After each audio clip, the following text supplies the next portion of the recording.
Hello everyone. आज हम फिर से हिस्ट्री के 10 क्वेश्चंस लेकर के आए हैं। चलिए स्टार्ट करते हैं। देखिएगा, इसमें भी एक टेबल दी गई है।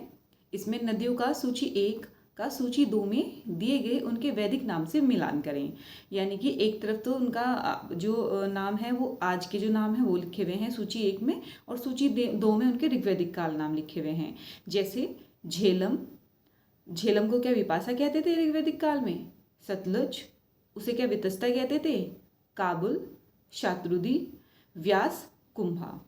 तो इसका आंसर है आपका झेलम। झेलम को वितस्ता कहते थे। तो इसको ऐसे लर्न कर सकते हैं कि भाई एक वितस्ता यानी कि कोई एक सस्ता सामान है, वो हमें झेलना भारी हो गया, वितस्ता सस्ता। नेक्स्ट है सतलुज, शात्रुदी, यानी स से ही सतलुज है, स से ही शात्रुदी है। नेक्स्ट है काबुल, काबुल का है कुंभा। तो ऐसे याद रखना कि हमने काबुल यानी कि काबू में कर लिया किसको? कुंभा को काबू में कर लिया। नेक्स्ट व्यास, व्यास का है विपाशा। तो विपाशा से विपाशा बसु याद कर लेना कि विपाशा बसु किसके साथ बैठी हुई है? व्यास जी के साथ बैठी हुई है। ऐसे लर्न कर लेना। झेलम वितस्ता, सतलज शत्रुदी, काबुल कुंभा और व्यास विपाशा। नेक्स्ट है ऋग्वेद का नदी सूक्त किस मंडल में है? प्रथम मंडल, तृतीय मंडल, दशम मंडल या फिर षष्ठ मंडल।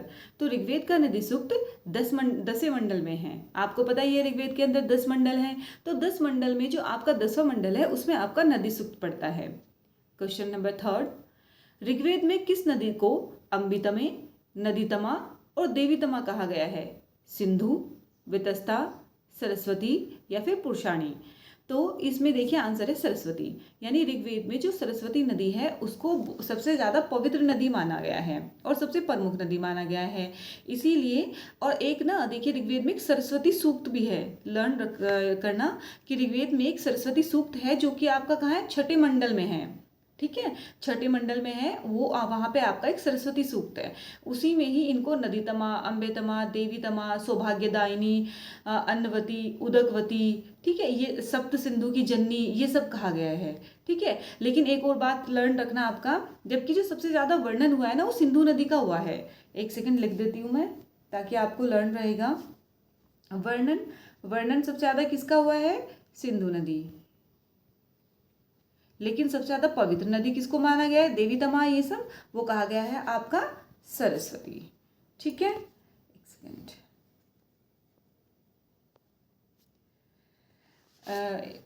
और एक है आपका, अब देखिएगा ऋग्वेद में ना क्या हुआ था कि जो यज्ञ वगैरह करने का प्रारंभ हुआ था ना वो सरस्वती नदी के तट पर ही हुआ था। इसलिए ही सरस्वती नदी को बहुत ज्यादा पवित्र और प्रमुख नदी माना गया है। 2 नदी होंगी आपकी, आप कभी अभी देखते हैं, नाम उनका आगे भी आएगा। एक नदी है दृशदती और एक है अपाया। ये दोनों सरस्वती की सहायक नदियां हैं, दृशदती और अपाया। तो याद रखना, एक तो इम्पोर्टेंट बात यही है कि सरस्वती सूक्त कौन से मंडल में है? आपका ऋग्वेद में है। साथ के साथ आपका कौन सी नदी का वर्णन सबसे ज्यादा बार आया है? तो सिंधु नदी का आया है। और 2 सहायक नदियां हैं, कौन कौन सी? एक तो है दृशदती और एक अपाया। देखिए नेक्स्ट क्वेश्चन यही आ गया। आरंभिक वैदिक साहित्य में सर्वाधिक वर्णित नदी है सिंधु, सरस्वती, गंगा या फिर शत्रुदी। तो इस सिंधु, अभी पढ़ा था कि सिंधु का वर्णन सबसे अधिक बार हुआ है। अब देखिएगा सिंधु नदी जो है इसका जो उल्लेख है ऋग्वेद में सबसे अधिक बार हुआ है। साथ के साथ इसका बहुत अधिक आर्थिक महत्व था।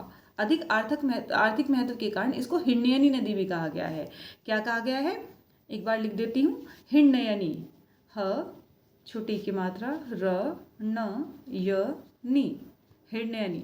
तो हिरण्यनी नदी हमने किसको कहा है? सिंधु नदी को। ओके, नेक्स्ट क्वेश्चन है आपका, सिंधु नदी की निम्नलिखित में से कौन सी सहायक नदियां अफगानिस्तान में अवस्थित थी? तो भैया अफगानिस्तान की बात कर रहे हैं कि सिंधु नदी की सहायक नदियां कौन सी हैं जो अफगानिस्तान में है? हरिरुद, कुंभा, वितस्ता या फिर कुर्मू। तो इसमें देखिएगा आपका स्टार्टिंग की 3 नदियां हरिरुद, कुंभा और वितस्ता, जो कि इसकी सहायक नदियां हैं सिंधु नदी की और अफगानिस्तान में है। नेक्स्ट क्वेश्चन है, ऋग्वेद के नदी स्तुति सूक्त में किन 2 नदियों के बीच की वैदिक नदी सरस्वती की स्थिति का बोध होता है? तो ऋग्वेद में भाई एक नदी सूक्त है आपका, तो उसमें 2 नदियों के बीच में ये बताया गया है कि सरस्वती नदी है भाई। अब वो कौन सी नदियां हैं जिनके बीच में सरस्वती नदी है? यह है आपका गंगा एवं यमुना, यमुना और शत्रुदी, शत्रुदी एवं अश्वनी, या फिर असिवनी एवं वितस्ता। तो भाई ये है आंसर आपका यमुना एवं शतुद्री। तो यमुना और शतुद्री के बीच में किसकी स्थिति का बोध होता है हमें? कौन सी नदी का होता है भाई? आपका सरस्वती नदी का। नेक्स्ट अगला क्वेश्चन है, इसमें आपके दो स्टेटमेंट बताए गए हैं और ये बताना है कि कौन सा स्टेटमेंट सही है। पहला स्टेटमेंट यानी कथन एक, सिंधु तथा हिंदुकुश के मध्य पड़ने वाले भूभाग को सांस्कृतिक दृष्टि से लगभग पूरे हिंदू काल में भारत का हिस्सा कहा जा सकता है। मतलब सिंधु नदी के बीच में और जो हिंदुकुश पर्वत है उसके बीच में जो एरिया होगा उसे हिंदू काल में भारत का हिस्सा कहा जा सकता है।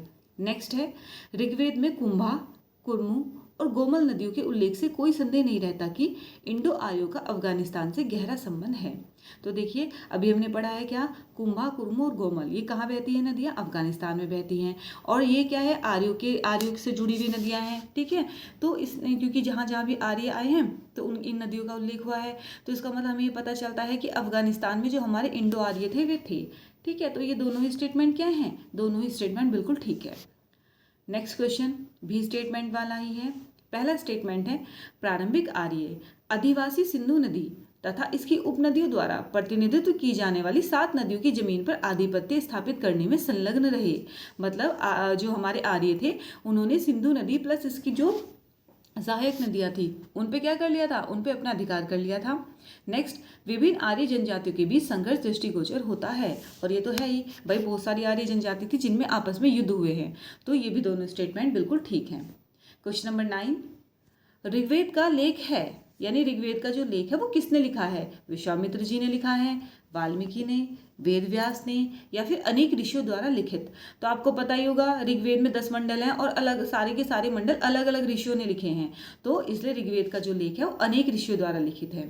क्वेश्चन नंबर 10, निम्नलिखित में से किस विद्वान ने वैदिक ग्रंथों के मौखिक प्रसारण की तुलना अतीत की टेप रिकॉर्डिंग से की है?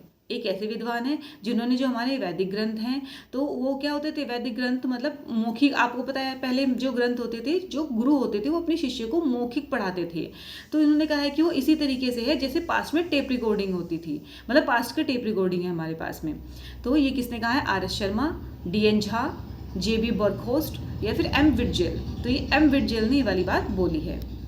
ओके, चलिए आप इन्हें एक बार देख लीजिएगा और हमारे चैनल को लाइक और सब्सक्राइब कर दीजिएगा।